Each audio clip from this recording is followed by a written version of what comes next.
Welcome back. Still on Rebuilding the Northeast, and our guest has been the Vice Chairman, Presidential Committee on Northeast Initiative, Alhaji Tijani Tumsah. Join us again. Okay. You talked about one key area, and that's the issue of development of human capital. When you look at the facts and figures, we have 2.4 million IDPs. That's a resources on its own that can be harnessed for productivity, even farming, or other service-related sectors. What are you doing to harness their skills? What are you doing to enroll them into possibly vocational training so that they can be self-reliant and also useful in terms of revenue generation for the nation? You see, 2.4 million is by no means a small number. What we have had in the Northeast, before the insurgency, the Northeast has been back in a lot of the indexes of human development. Now, the PCNI has seen it that we must introduce programs that will be beneficial to a majority of the 2.4 million people by training them, by providing entrepreneurship skills and startup capital, by re-educating those that need to be educated. Don't forget that some people have spent maybe 5, 6, 7 years in a camp. So you can imagine if you are 9 years old today, 8 years later, you are still in a camp, you would have been 17. Those are critical age period for education. So that is what we are trying to grapple with right now. We have deployed many of such programs in conjunction with either partners, with the state government, or with universities and schools in terms of retraining our people.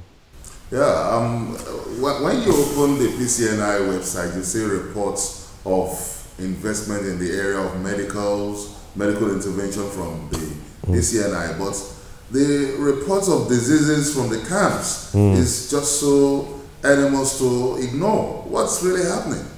Well, the camps are prone to diseases just like the larger society are. Now, what is not obvious to the public is that less than 5% of IDPs are in camps. 95% of them are in host communities. What PCNI sought to do was to provide and deploy medical care free of charge to people in these host communities across the 6 states of the Federation of the Northeast to be able to access this health care.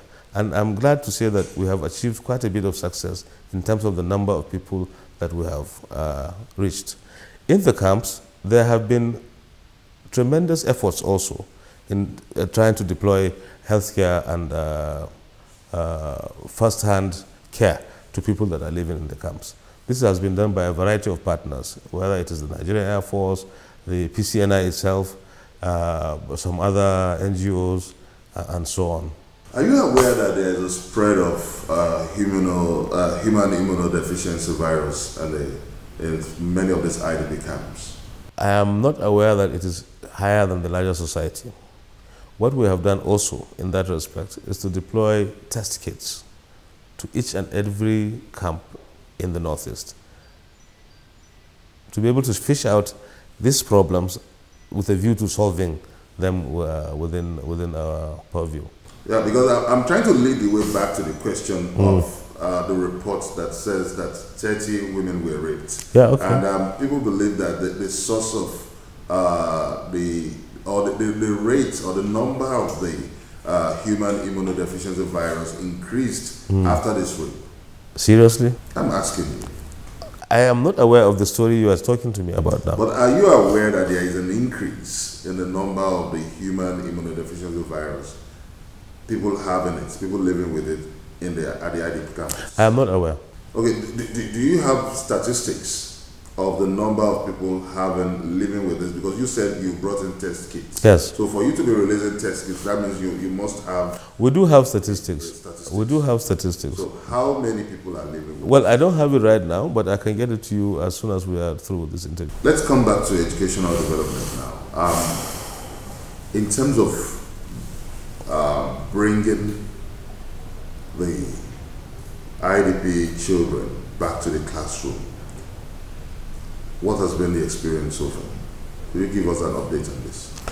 What we have done is to enhance the schools that are in these communities by providing textbooks, by providing teacher retraining, by providing also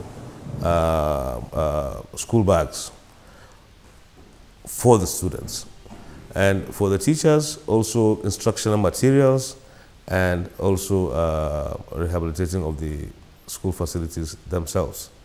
That is what we are doing to enhance the community schools.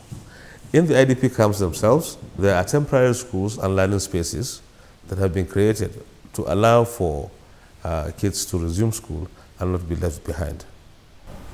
I'm just wondering if that is really convenient to say that bringing children back to school have taken such an